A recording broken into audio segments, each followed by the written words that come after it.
السلام عليكم ورحمة الله وبركاته. أعوذ بالله من الشيطان الرجيم. بسم الله الرحمن الرحيم. الحمد لله العظيم المنة، والحمد مفتاح لباب الجنة، والحمد موجب المزيد في العطاء، ومن يداوم ينكشف له الغطاء. فكم لربي من أياد ونعم سابغة على الورى محض الكرم، وأعظم النعمة هدي الخلق لدينه الإسلام دين الحق، فأرسل المختار ختم الأنبياء ومنبع الأسرار مصدر الضياء، فبلغ الدعوة بالأمانة والصدق والعصمة والفطانة، وترك الناس على محجة بيضاء مع وضوح كل حجة، والثقلان من وصاة المصطفى وحسب هذين وصاة وكفى. فأهل بيت المصطفى في قرن مع القرآن جاء ذا في السنن، صلى عليك الله يا مختار ما جن ليل أو بدا نهار. وخصت الصلاة أهل البيت من هم حياة كل قلب ميت، وعمت الصحابة أنجم الهدى وكل من لنهجهم قد اقتدى. والحمد لله وصلى الله على نبيه ومن والاه. اللهم يا عظيم السلطان، يا قديم الإحسان، يا دائم النعم، يا كثير الجود، يا واسع العطاء، يا خفي اللطف، يا جميل الصنع، يا حليما لا يعجل، صل يا ربي على سيدنا محمد وآله وسلم، وارض عن الصحابة أجمعين. اللهم لك الحمد شكرا، ولك المن فضلا، وأنت ربنا حقا، ونحن عبيدك رقا، وأنت لم تزل لذلك أهلا، برحمتك يا أرحم الراحمين. وصلى الله على سيدنا محمد وعلى آله وصحبه وسلم، والحمد لله رب العالمين. رب اشرح لي صدري، أما بعد، رب اشرح لي صدري ويسر لي أمري واحلل عقدة من lisani yafqahu qawli.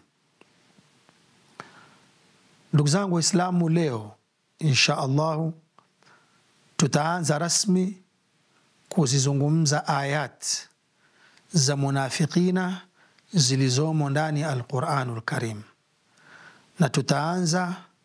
na tutakwenda kwa utaratibu wa Qurani.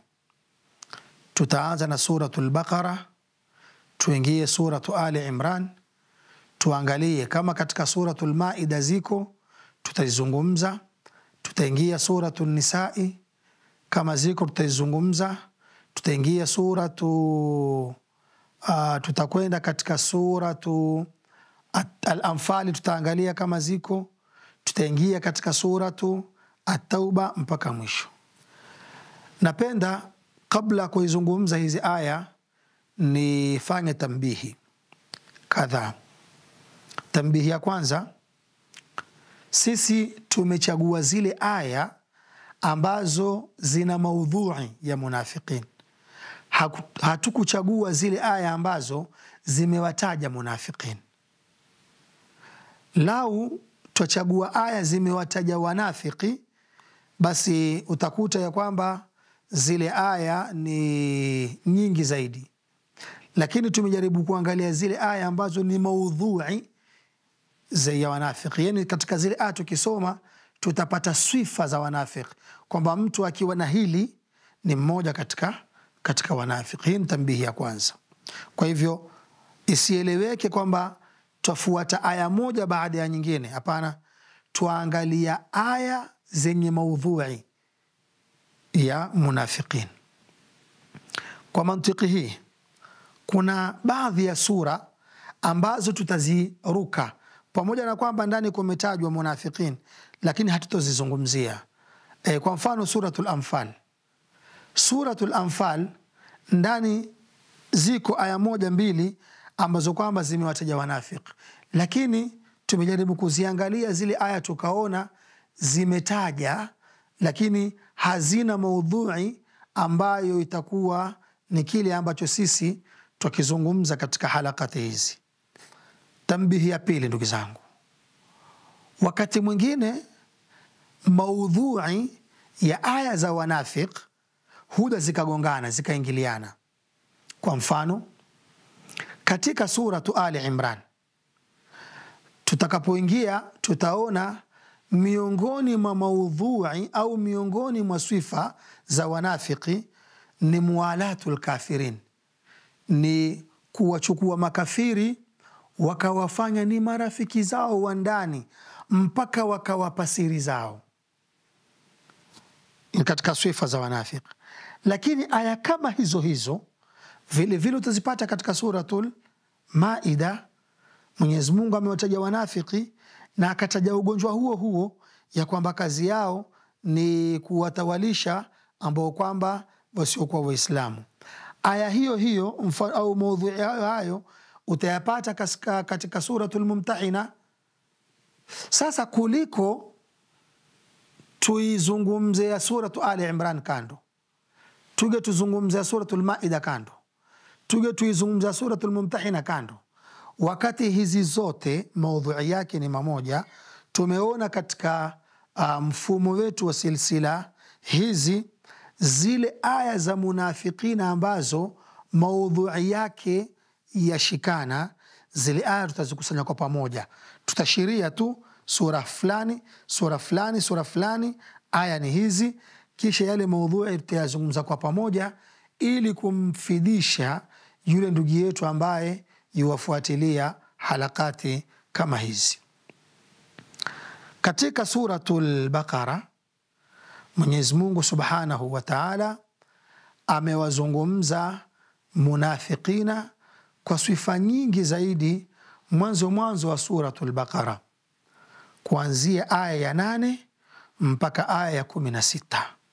Mwenyezi Mungu Subhanahu wa Ta'ala tuambia, Bismillahir Rahmanir Rahim, wa minan nasi man yaqulu amanna billahi wa bil yawmil akhir wa ma hum bimu'minin yukhadi'una Allaha walladhina amanu wama yakhda'una illa anfusahum wama yash'urun fi qulubihim maradun fazadahum Allahu marada walahum adhabun alimun bima kanu yakdhibun wa idha qila lahum la tufsidu fil ard qalu innama nahnu muslihun ala innahum humul mufsidun walakin la yash'urun wa idha qila lahum aminu kama amana an-nas qalu anu'minu kama amana as-sufaha ala innahum humus sufaha walakin la ya'lamun wa idha laqul ladhina amanu qalu amanna wa idha khalu ila shayatinihim qalu inna ma'akum innama nahnu mustahzi'un Allahu yastahzi'u bihim wa yamudduhum fi tughyanihim ya'mahun ulaika alladhina ishtaraw ad-dalalata bil huda fama rabihat tijaratuhum wama kanu muhtadin. Hii ni suratul Baqara kuanzia aya ya 8 mpaka aya ya 16. Na utaratibu wetu ndugu zangu, aya tukizisoma itakuwa tukizipitia tafsiri ya haraka, tuzione tafsiri yake kwa njia ya haraka, kisha ndio tuingie katika maudhui na kuzitondoa zile sifa za wanafiki katika aya kama hizo. Mwenyezi Mungu Subhanahu wa Ta'ala asema, wa minan nasi, miongoni mwa watu. Ukisoma suratul Baqara mwanzo Mwenyezi Mungu ametaja aya 4 akawasifu waumini. Bismillahir Rahmanir Rahim.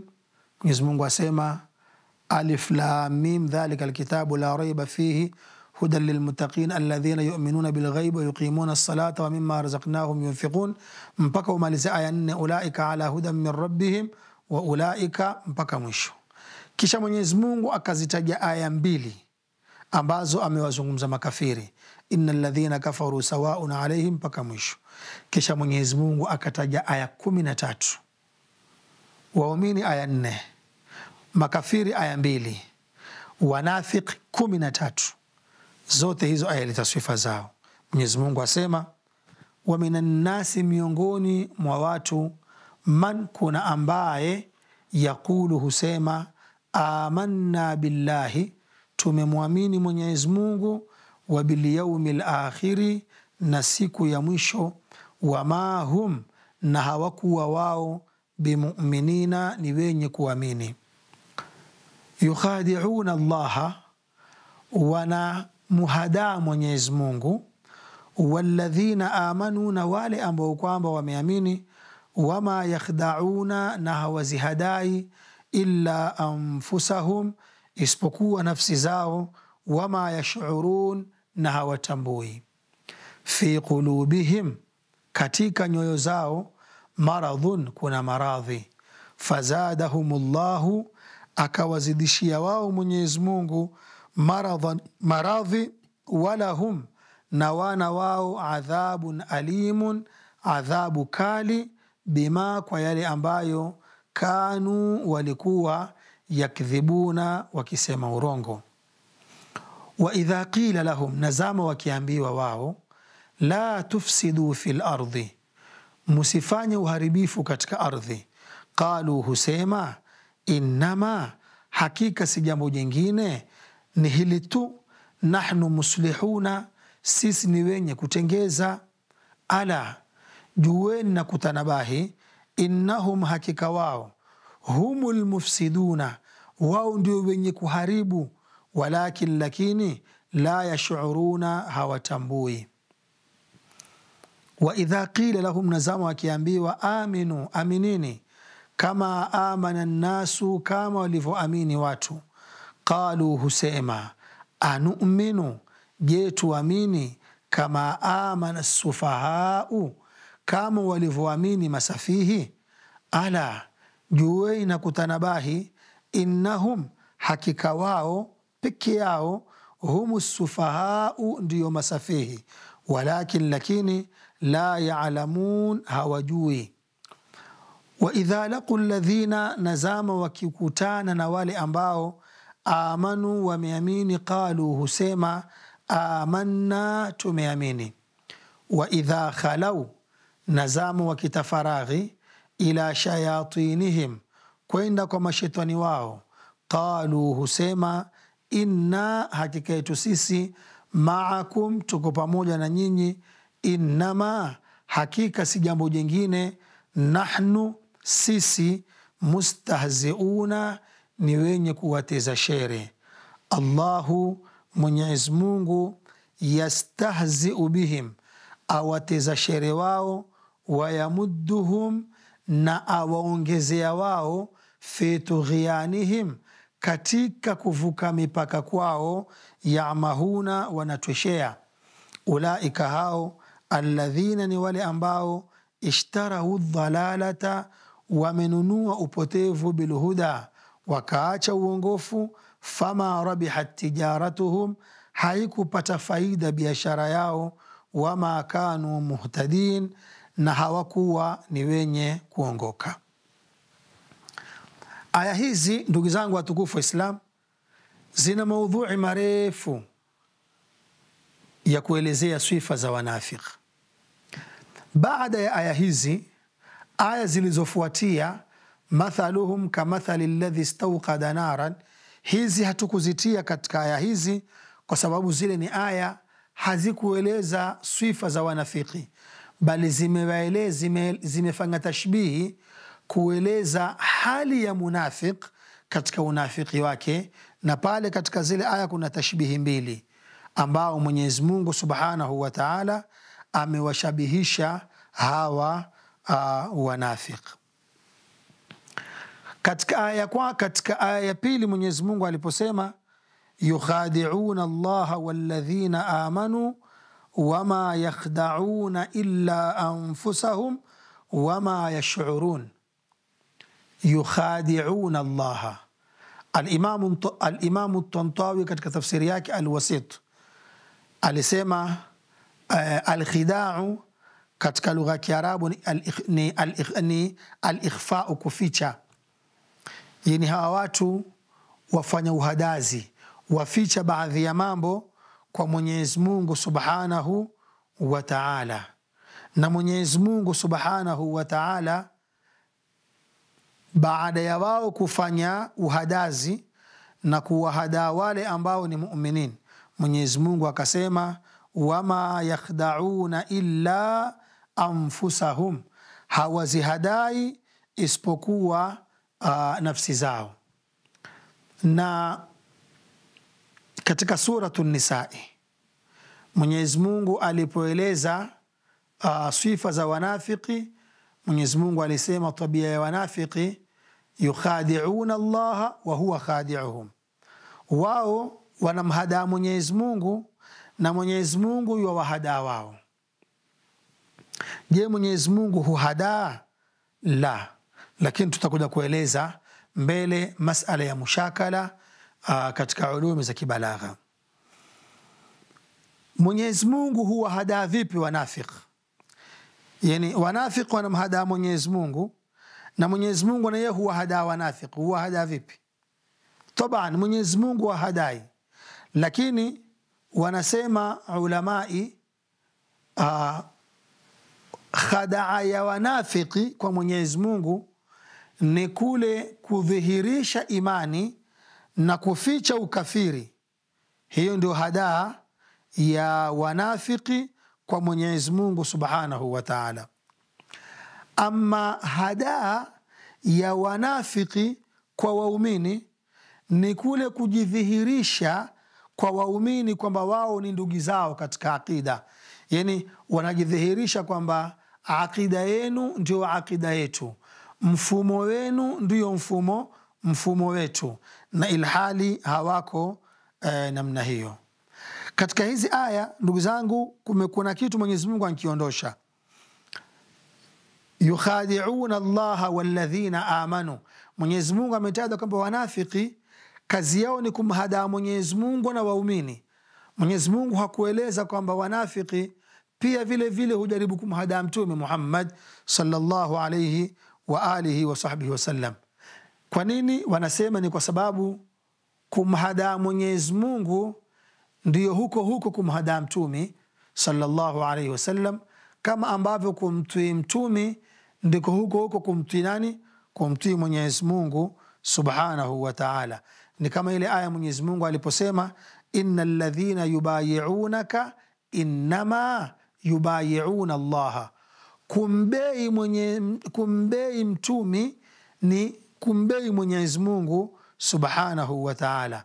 Man yuti'i rasula faqad ata'a Allah. Kwa hivyo ndiyo wanafiki walivyo, wanamhadaa Mwenyezi Mungu kwa kudhihirisha imani na kuficha ukafiri. Wanawahadaa waumini kwa kuwadhihirishia kwamba akida yetu, mfumo wetu, mwenendo wetu sisi na nyinyi ni mmoja, na ilhali kumbe akida yao, mfumo wao, mambo yao hayachukuani na yale ambayo Waislamu wao wanayaamini. Aya ya mbele yake Mwenyezi Mungu akasema fi qulubihim maradun fazadahumullahu maradan walahum adhabun alimun bima kanu yakdhibun. Katika tafsiri nyingi za ulamai, miongoni mwao ni Sheikh Saadi katika tafsiri yake, maradhi au kilma cha maradh ndani ya Qur'ani kimekuja kwa mara mbili. Yani kimekusudia magonjwa mara mbili. Imma kumekusudiwa maradhu shubuhati au kumekusudiwa maradhu shahawati. Maradhi ndani ya Qur'ani, kwenye Qur'ani kila ukiona maradh, ulamai wanasema imma ni maradhu shubuhat au ni maradhu shahawat. Ni maradhi ya shubha au ni maradhi ya matamanio, na yote yametajwa katika hii aya. Fi qulubihim maradhun, maradhi yanayozungumziwa hapa ni maradhu shubuhat, maradhi ya shubha. Maradhu shahawat yametajwa katika suratul Ahzab. Mwenyezi Mungu Subhanahu wa Ta'ala alipoambia wake Mtume sallallahu alayhi wa alihi wa sahbihi wasallam, alipoambia ya nisaa, Mwenyezi Mungu alipoambia kwamba wakizungumza wake Mtume wasilegeze sauti, fayatma alladhi fi qalbihi marad, yule ambaye katika moyo wake kuna maradhi asije akawa na tamaa. Maradhi yale pale ni maradhu ash-shahawat. Kwa hivyo Mwenyezi Mungu Subhanahu wa Ta'ala amethibitisha kwamba hawa wanafiki katika nyoyo zao kuna maradhi ambayo ni maradhi ya ashubuhat. Insha Allahu tutakoma na aya hizi. Katika halaka itakayofuatia tutakuwa tukiendelea kuzigusia hizi aya za katika suratul Baqara mpaka tukizimaliza, tuje kwa ijmali zile sifa ambazo zimekusanywa za wanafiki na ayati kama hizi. Subhanaka Allahumma la ilma lana illa ma 'allamtana innaka antal alimul hakim. Wa sallallahu ala sayyidina Muhammadin wa ala alihi wa sahbihi wa sallam. Walhamdulillahi rabbil alamin. Wassalamu alaykum wa rahmatullah.